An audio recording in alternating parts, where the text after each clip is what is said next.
I just had my filing deadline, and we announced, or we will announce by the time this podcast airs, that we raised $160,000 in advance of the July 15th filing deadline.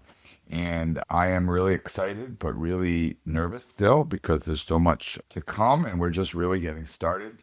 Boy, have I learned a lot in my first few months as a candidate, and hopefully I've been able to share some of that with you all. And that being said, we're going to jump right into it. So my name is Dave Kirpin, and I am the candidate. What does it really take to run for local office? On The Candidate, we're pulling back the curtain on the messy, expensive, and sometimes bizarre world of local politics. Join us as we share the unfiltered truth about what happens before you see those campaign signs pop up in your neighborhood. We're following serial entrepreneur Dave Kirpin as he dives headfirst into the world of local politics. Ready for a change in the world? This is your opportunity to be the candidate.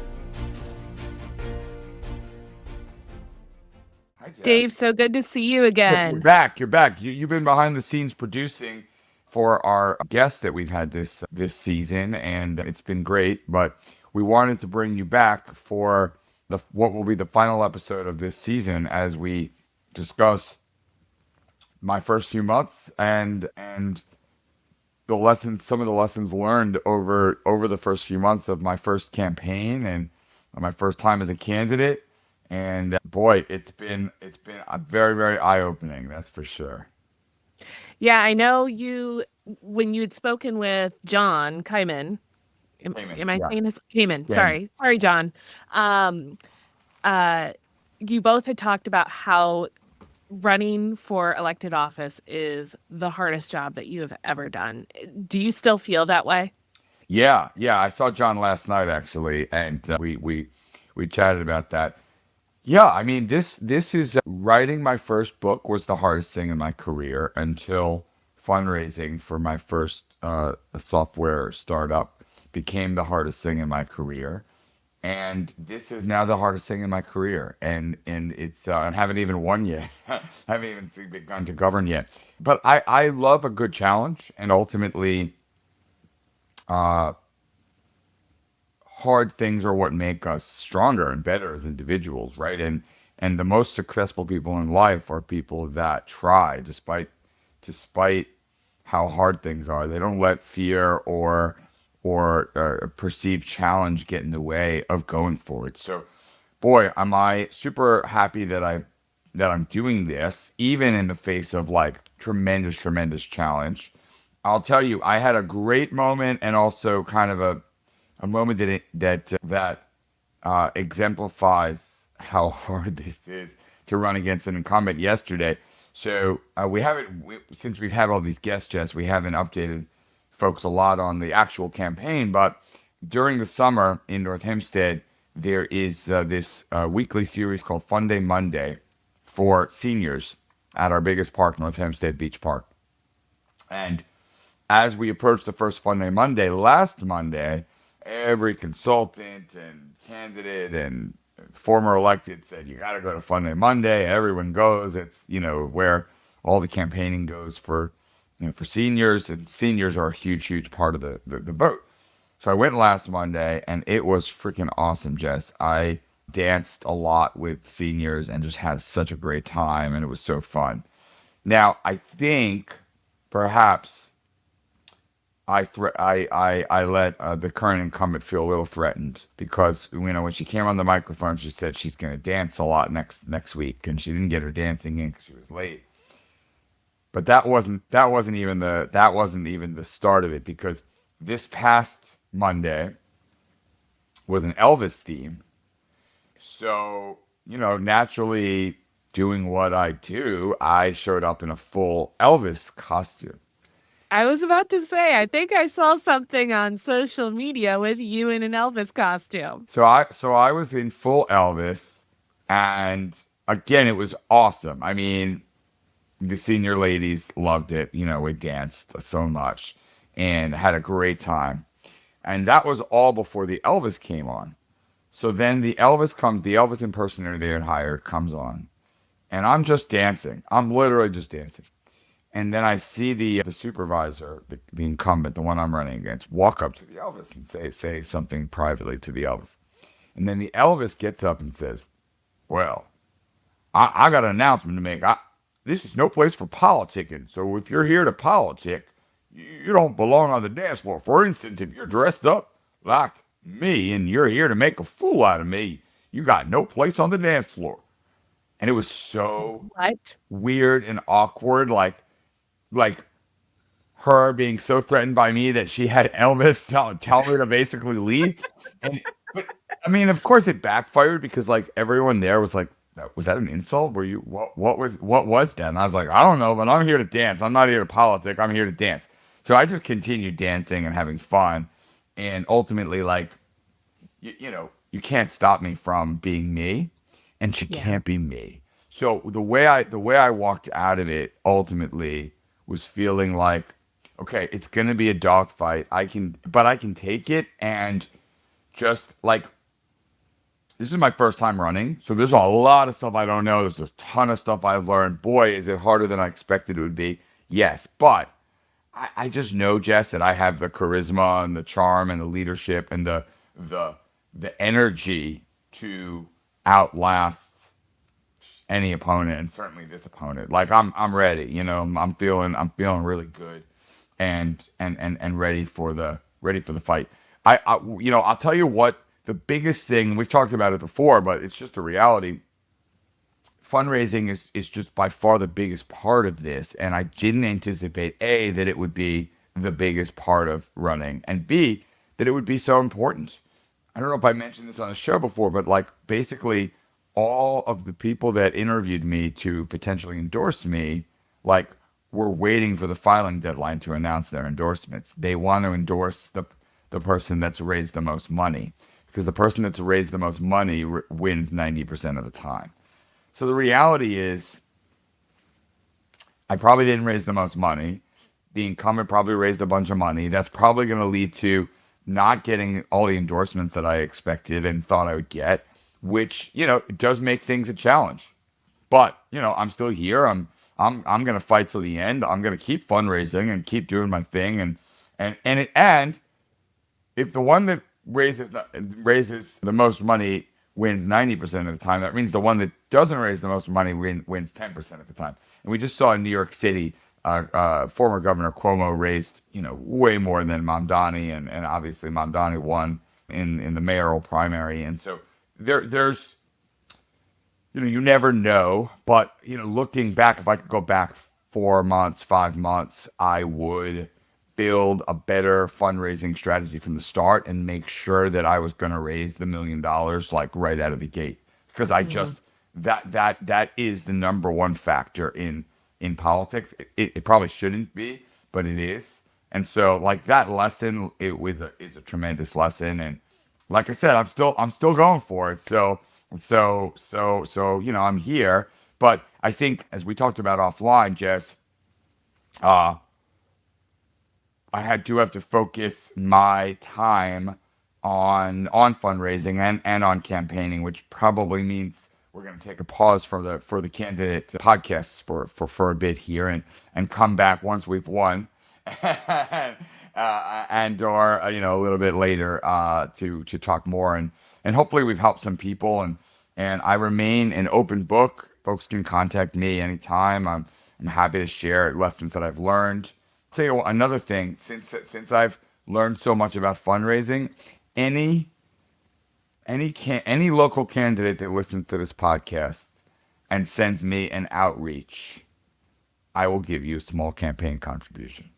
Mm. Anyone, because you know why? Because it's, well, I guess with the one exception of if your beliefs are, your Aligned. no, Why no, don't you they say don't that need to be again? aligned. They don't need to be aligned. Yeah. They need to be not totally misaligned. Like, I'm not going Got to it. give Got it it. to Got like it. raging anti-Semites. Like, there's certain things that I probably won't do. But I don't care about Democrat versus Republican, for instance. Like, what I've learned is that there's a lot of good people running in local races, and it's really, really hard for them.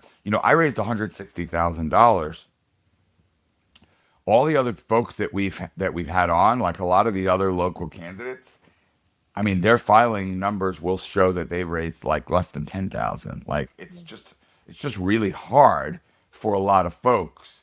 And so that's the other side of the coin here. Like on the one hand, yeah, like I'm up against a big Republican machine that's gonna probably raise three, four, $500,000 in this filing deadline, and I'll be way behind them, but I'm sort of way, way ahead of most local candidates anywhere in the country, right? Like in Yeah. most local races, if you raise $160,000, you'd be like, dominant in the race. It's just the way this happens to be here in North Hempstead and Long Island. It's just a kind of a crazy scene, but yeah, I'm rambling. What insights do you have or questions do you have for me, Jess, based on what I've just shared? Yeah, no, so you keep talking about this filing deadline, and, maybe this is obvious to other people, but can you explain, like, you have this filing deadline of July 15th. Are there any other filing deadlines, and do you have certain benchmarks that you're trying to meet for those filing deadlines, and why do they exist? Yeah, I'll take a stab at the last question first, but I don't really know the answer. I imagine it's so that there's transparency about fundraising and financing being, there are a lot of rules about who can give and how much folks can give and reporting it, right? Like if you're outside of the US, you can't fund a campaign. That's, foreign actors, for example. Companies, LLCs can, but corporations cannot. And we probably desperately need public finance reform, campaign finance reform. But in the meantime, I think the reason there are filing deadlines and rules is so that treasurers and campaigns can be transparent about who has donated and how much to make sure that folks aren't breaking the rules. So that's the first question. Yeah, there are a bunch of deadlines. July 15th was the first report, and then I believe the remainders are September 15th and October 15th before the election. So, and the good news from what I've heard is that it's actually a lot easier to raise as you get closer to the race because people are more engaged and talking about it. In fact, I went to a campaign launch last night. So Ooh. a guy running for a countywide office, Wayne Wink, launched his campaign last night, which means that he didn't raise anything before the first filing deadline. So again, we're 160K ahead of a lot of people, and it will get easier. So hopefully that we'll see that bear out for the upcoming reports. I started off saying I wanted to raise $1 million. I still want to raise $1 million. I think it's a very aggressive goal, but when I had my first company, Likeable, I was the CEO and Carrie was the COO for several years, and every year we would do strategic planning, and we would build goals over the strategic planning session, and my revenue goals were always very high. And Carrie was, the first stab at it. Carrie was always like, "This is too high. This is too high." And we ended up coming up with goals that were slightly lower than my initial really high goals, but they were still really high. And we didn't always hit them, but we always strived for them. And having in my mind having really big goals is always worth it.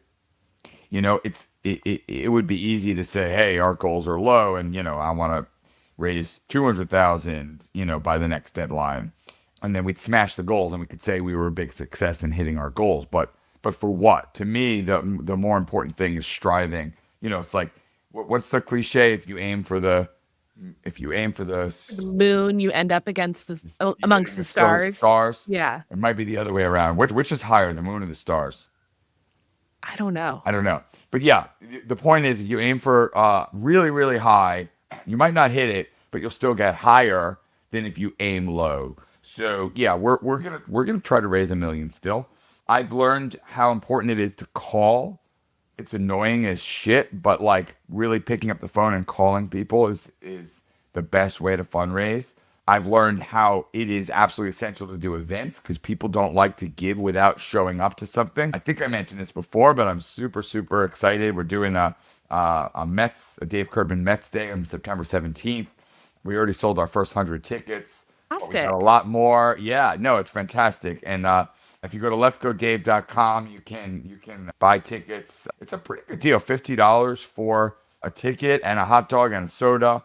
And if you give a little bit more, you get a commemorative T-shirt. We're working on some awesome T-shirts that folks are going to wear. And of course, I'm throwing out the first pitch, which is like, oh, a dream come true for me. So I'm super excited about that. We're probably going to do a Hamptons fundraiser, when we go up in a few weeks. We're gonna keep at it. It's a dogfight, but we're gonna keep at it. To your point, fundraising, you didn't realize how critical it was in terms of winning this election. What would you say, in your experience, has been the second biggest thing that you did not expect that has been majorly impactful?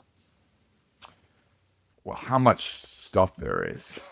I mean, there's always an event, always, and it's a hard call to determine what to go to and what to skip. I've seen a lot of people go to everything, and I don't. I don't because I said at the beginning I'm going to prioritize my family no matter what. And what that means in reality is not missing, my kid's baseball game, not missing family dinners. So, or limiting the number of family dinners I miss. And so that's a that's a hard one because again, there's always an opportunity to say yes to an event and this person's going to be here, and this person, and this group, and this seniors, and these influential people in town. And usually I'll go to events and think, okay, this is a good event. I met some new people. Sometimes I'll go to an event and think, maybe I could have skipped. So understanding that and and understanding how to better prioritize when to show up and when to show up for my family versus showing up for the community. That's been probably the second hardest aspect of this. I've been told come September, October, I won't see my family at all.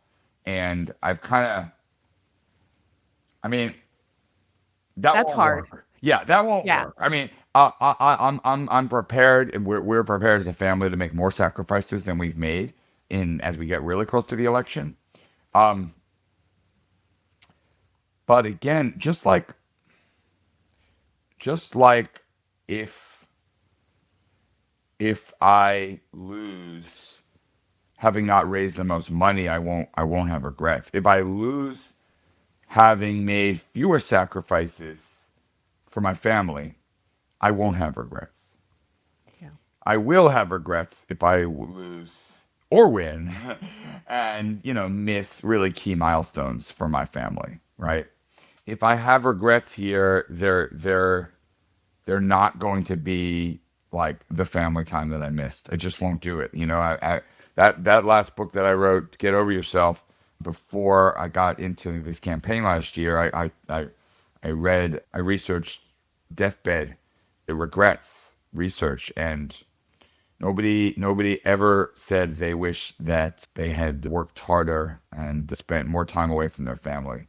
But the reverse, of course, is often the case for folks on their deathbed, wishing they had more time with family. And so I really, really want to win this, and I'm gonna do almost everything I can to win. But I say almost everything versus everything because I'm honestly I'm not gonna skip my son's baseball, states finals to speak at this barbecue, no matter how many people are going to be there. And those are the types of decisions that are really hard, harder than I expected, and sort of because there's more than I expected. There's three things every night, and it's just a reality. But I think, you know, some folks manage to do it, so I'm just gonna keep trying and keep navigating. Doing your best. Yeah. That's all you can do. So, Dave, you are not in New York City, but you're close to New York City. And there was a pretty pivotal race that happened not too long ago. And we have talked a little bit offline about the impact of other races in the country, whether they're hyperlocal or national, et cetera. Can can you talk a little bit more about your experience with being so close to being campaigning at the same time as this major mayoral primary that was quite frankly an upset. Yeah.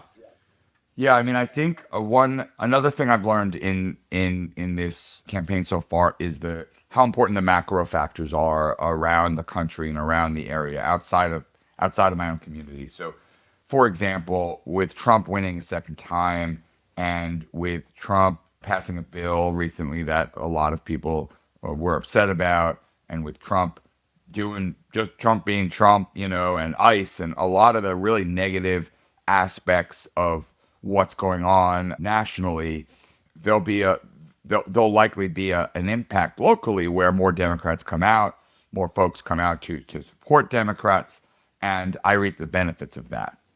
But as you mentioned with the New York City mayoral, what we saw was not even a socialist, basically, somebody really far left of even, certainly far left of me, and I would say far left of Democrats, really winning the Democratic mayoral primary over Andrew Cuomo, who had spent, I think, nearly 10 times what he spent. So it's really wild, and it speaks to folks really hurting financially, and Mamdani taking advantage of that, and the youth and the charisma and the whole nine yards. But now the effect of that will likely be that voters in my town, in my district, show up to vote against Democrats because of how strongly they feel against Mamdani. So it's hard. It's hard because Mamdani and I don't have a lot in common, right? Yeah. But given that there'll be a D next to my name, and a moderate, by the way, as you know, moderate party, we started here, and given that there's a D next to his name, that there's a negative impact for me. It's why pretty much every Democrat in Long Island distanced themselves from Mamdani publicly. I didn't post publicly on this. This is probably the first time I've talked publicly on it. So what I'll say is I'm deeply concerned about what looks a lot like anti-Semitism. Obviously, he claims, and a lot of people claim, that it's not anti-Semitism, but his refusal to condemn the term "globalize the Intifada" is really, really concerning, and that's just the start. There's the socialism is hard because it's easy to say free buses and rent freeze and whatnot. It's much harder to figure out how who's going to pay for that and how that's going to be paid for in a city as big and complex as New York. So I have a lot of ideological challenges with Mamdani and concerns, but what I did see from his win was that I took away for me as a candidate was, one, the power of charisma and energy, and great news, I freaking got that, and two, just how much people are hurting financially, and ultimately how important that is and how meaningful that is. And you cannot deny that. That's why I'm all about problem solving, not politics. That's why I'm all about doing the math and using the tools and the skills that I've learned as a 7-time entrepreneur and leader of 7 different companies to help us raise more money without raising taxes and cut our expenses. It's math, and if we can do it, which I know we can make it easier on the people of North Hempstead so that their wallets are impacted positively, not negatively. And Mamdani really spoke to that to people, and that's why they voted for him. That's why they voted for him in spite of everything else. And that's a reality that candidates and Democrats and Republicans alike have to deal with. In many ways, Mamdani and Trump had a lot in common. Yeah. If you think about it. Now, that said, I'm not going to end this season of The Candidate on the depressing notion that macro trends impact local elections more than anything. It may be true, it may not be, but the way I want to end this, Jess, is by sharing a call to action for everyone listening, for everyone watching, to support a local candidate. Of course, I'd love your support personally, but I think the bigger thing that you can do is to find out who is running in your town, in your neighborhood, for your school board, for your mayoral election or your city council election or your town council election. And knowing what you now know, give them a small donation. Write them a $10. Everyone that's watching and listening can afford a $10 donation, and help show that you appreciate that they're trying to make a difference in the world. It's really, really hard running for office, and it's really, really hard running for office as a new candidate. But we need great people to step up and go for it. We need great people that aren't career politicians to serve. And the best way you can inspire people, regular people, to serve is by writing them a check. $5, $10, $20. It doesn't matter how much, although, again, the more the better. But show that you support them. Show that you want regular non-politicians to step up and make a difference in their town. And as Margaret Mead once very, very famously said, never doubt that a small group of thoughtful, committed individuals can change the world. In fact, it's the only thing that ever has. If you're watching, if you're listening, you can absolutely change the world. Support a local candidate near you. I love that. That is a great message to end this season on, Dave. And thank you to all of our viewers, our subscribers. Please share these episodes if somebody is in your circle and wants to learn more about local politics. And also, don't forget to give to Dave. I will be sure to post the link in the show notes to give to Dave and his campaign, and make it a great summer, everyone. Good luck, Dave. Thanks, Jess. Thanks, everyone. Paid for by the Friends of Dave Kirpin. Thanks for going behind the scenes with us on The Candidate.